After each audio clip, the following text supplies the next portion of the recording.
Fils et du Saint-Esprit. Amen. Mes chers frères et sœurs, bien que nous soyons dans le temps pascal, notre ostension mensuelle du reliquaire de la Passion nous fait revenir sur ce moment tragique. Et en cherchant, car il faut bien vous avouer qu'après les 5 méditations de carême, plus les 2 du début de l'année, c'est un peu difficile des fois de trouver un sujet. En cherchant sur quoi méditer pour ce jour où nous commémorons la Passion, il m'est venu une idée correspondant à ce que nous vivons depuis 3 semaines malheureusement ici, le deuil. Et je me suis dit, qu'est-ce que peut nous apporter la méditation du deuil de Marie, de Jean et de Marie-Madeleine face à la mort du Christ dans nos situations de deuil que nous pouvons vivre chacun et chacune.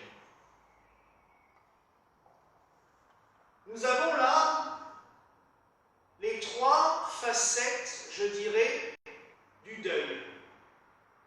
Soit, quand nous sommes en deuil, nous perdons un ami, soit nous perdons un membre de notre famille, donc Marie, Jean qui perd son ami, et Marie-Madeleine qui perd quelqu'un qu'elle aime. Je ne rentre pas dans le détail de l'amour, mais on sait pertinemment que des fois, on peut aimer quelqu'un sans que ça soit forcément charnel, mais d'un amour extrêmement fort.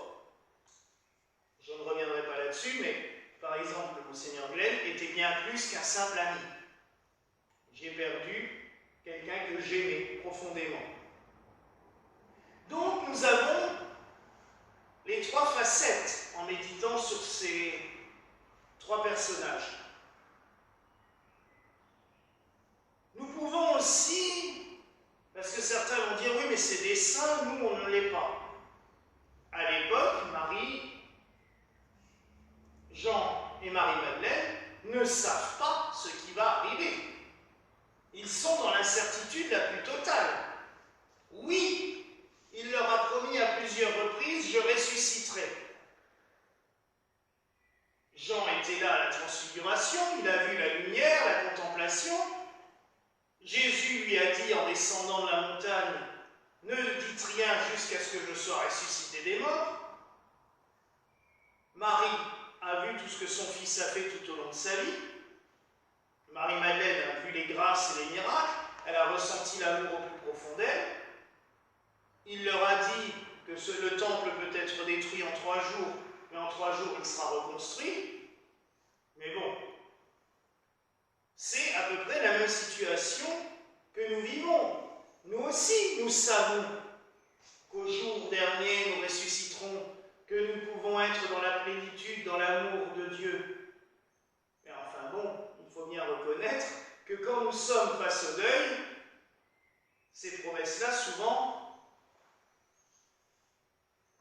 c'est comme si on nous racontait de jolis contes de fées ou de jolies histoires, ça ne nous console pas. Sur le moment présent, sur le moment précis, le deuil est abominable. Quand nous perdons un membre de notre famille, ça nous est toutes et tous arrivé. Mais je dirais que ça n'égale même pas la douleur d'une mère qui perd un enfant. Je ne le connais pas. J'espère qu'aucune d'entre vous l'ont connu. C'est abominable, je le sais, parce que j'ai pu accompagner certaines personnes. Ma nourrice a perdu sa petite fille, elle avait 12 ans. Vous imaginez? Les parents de ma meilleure amie l'ont perdue, elle avait 25 ans. Là aussi, c'est des choses. Des fois, on perd un bébé. C'est inimaginable. Mais en tout cas, quand on perd un membre de sa famille, il y a cette espèce d'arrachement. Une famille, c'est un tout. Même quand on ne se parle pas, même quand on est éloigné ou séparé, quand un des membres de la famille meurt, c'est comme si on arrachait une branche d'un arbre. Cette branche manquera à jamais. Ça ne repoussera jamais là où la branche a été arrachée. Marie perd son fils. Elle a beau savoir toute l'espérance, car elle sait, on lui a arraché un membre. Jean perd son ami. On dit que Jean était le disciple que Jésus aimait. C'est son ami le plus proche. Peut-être aussi parce qu'il se dit, étant jeune, tout jeune, il est pur, il ne risque pas de le trahir, de le blesser. Ça ne veut pas dire qu'il n'aime pas Pierre, ça ne veut pas dire qu'il n'aime pas Simon, qu'il n'aime pas Jules, qu'il n'aime pas Barthélemy, mais Jean avait ce privilège.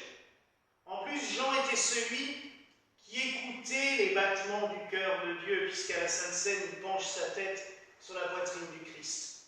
Quand nous avons des amis, quand l'amitié est forte, des fois, c'est comme si nous écoutions les battements de cœur de cette personne, parce que nous savons plus, nous, d'un ami très proche, que souvent les propres membres de sa famille. C'est souvent cela. Quand on a une amitié très forte, on connaît cette personne mieux que personne d'autre. Et là, il y a aussi un vide incommensurable. Jean doit se retrouver dans une situation de vide, d'absence. C'est aussi celui qui lui a appris autant de choses depuis 3 ans, qui là n'est plus là. On imagine tout ce qui a pu traverser leur esprit. Et il y a Marie-Madeleine qui, elle l'aime. C'est l'amour. Mais l'amour de celui qui lui a pardonné ses erreurs. L'amour de celui qui l'a prise par la main alors que tout le monde l'a rejetée. C'est ce genre d'amour que l'on rencontre qu'une ou 2 fois dans sa vie. La personne essentielle qui est là pour vous.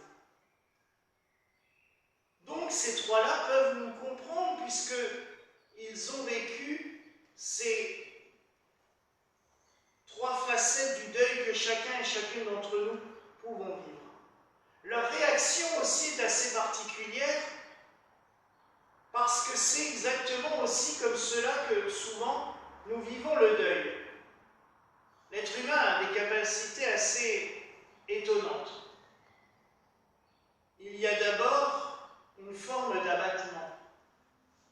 Et quand on voit les Pietà, Marie, là, avec son fils mort dans les bras, un petit peu la résignation. Wow. Qu'est-ce que je dois faire? Il y a l'action. Il faut prendre des décisions rapides. Prendre des responsabilités. Souvent, le deuil nous met face à nos responsabilités. Là, il faut que j'organise. Il faut que je prenne en charge. Vous savez, quand on a un deuil dans la famille, s'il y a la femme qui est toute seule, le mari qui reste seul, les membres de la famille ils vont. On est là. Qu'est-ce qu'on peut faire pour t'aider, pour te soutenir? Jean devient le fils de Marie.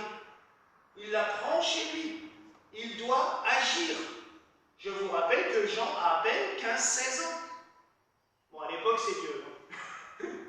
À l'époque, on est un homme à 13 ans. La bar mitzvah, on devient un homme.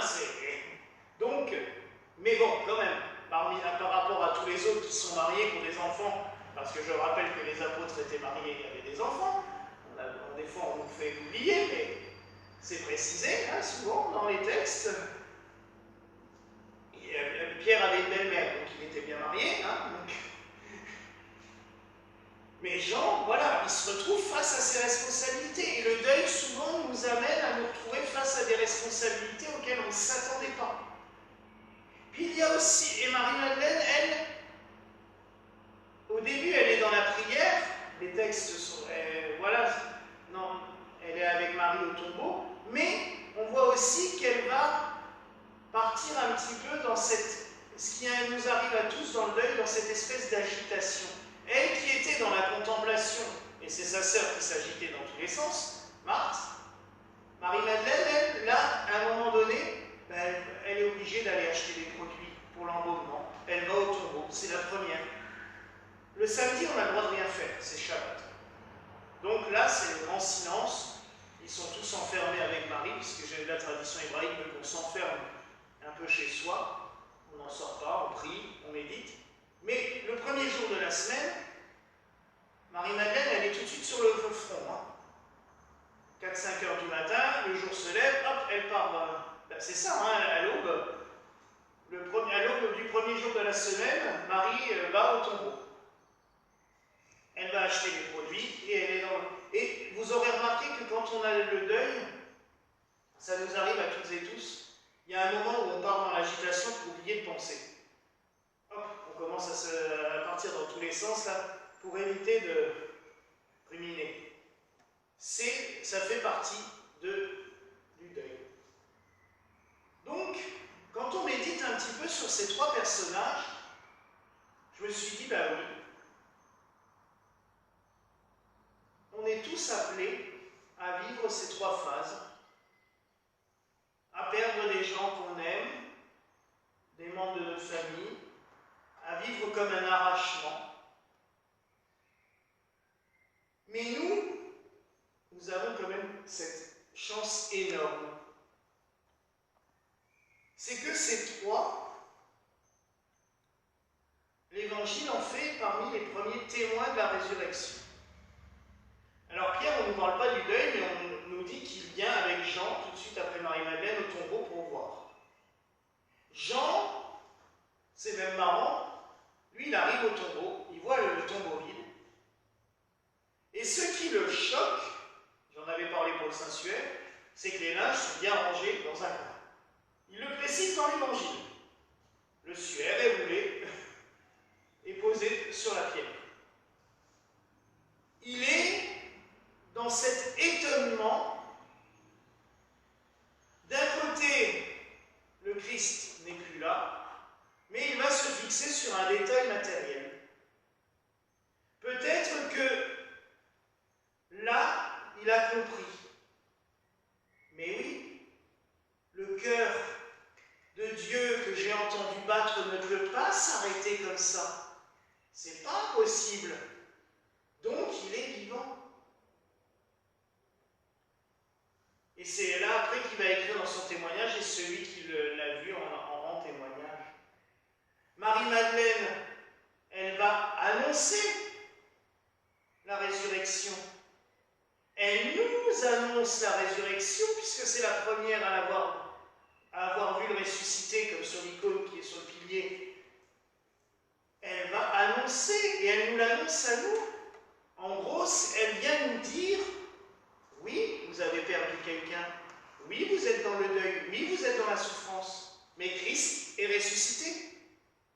Donc, vous vous reverrez un jour. Dans la vie éternelle, vous pourrez revoir celui que vous avez aimé. Votre bien-aimé, vous pourrez le voir.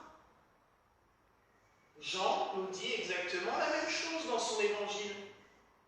J'ai perdu mon ami.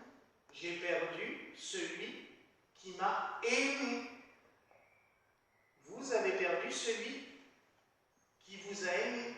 Mais comme Christ est ressuscité, vous le reverrez.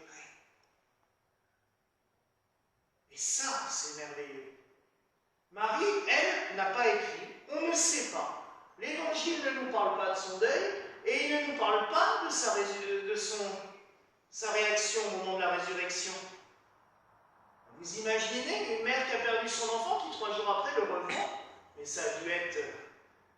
Je sais que des fois ça fait sourire quand je dis j'imagine Marie comme une mère juive, mais je suis désolé, c'était une mère juive méditerranéenne. Moi j'imagine bien les nous dans sa voix en train de retrouver son fils et les trémolos dans la voix en revoyant son fils et vous l'enserrez dans ses bras. de femmes méditerranéennes et juives méditerranéennes, j'imagine bien comment elles devaient être. Mais j'espère que je la vois pas comme sur nos images pieuses, là comme ça, à genoux devant son fils. Ah, t'es vivant? Non. Ça devait être l'exultation de joie. Et depuis 2000 ans, c'est ce qu'elle vient nous dire. Nous allons la célébrer durant le mois de mai. Et même quand elle porte son fils mort dans les bras, vous remarquerez que souvent que les Pietà, hier à Watzenheim, elle était comme ça, elle est comme ça à Marienthal, elle est comme ça à Tirenbach, il y a un léger sourire. Et à Tirenbach, la Vierge qui porte son fils mort dans les bras s'appelle Notre-Dame de l'Espérance. Marie vient nous apporter l'espérance. Et dans le deuil, elle vient nous dire, mon fils est vivant. Donc, vous êtes appelés à la vie. Dans votre deuil, gardez cela à l'esprit. Même si la souffrance est dure, en gros, on est là avec vous, on vous soutient, on vous porte à bout de bras. Donc oui, mes frères et sœurs, dans nos périodes de deuil, n'hésitons pas à nous confier à la Vierge Marie, à nous confier à Saint Jean l'Évangéliste, à nous confier à Sainte Marie-Madeleine. Car eux, plus que toute personne au monde, savent ce que c'est le deuil. Et en plus, ils représentent chacun une facette du deuil que nous, humains, nous pouvons vivre. Alors laissons-nous porter par eux. Laissons-les nous accompagner par la prière et gardons ce message en tête. Christ est vivant pour nous apporter la vie. Voilà la grâce que je nous souhaite en ce soir au nom du Père, du Fils et du Saint-Esprit.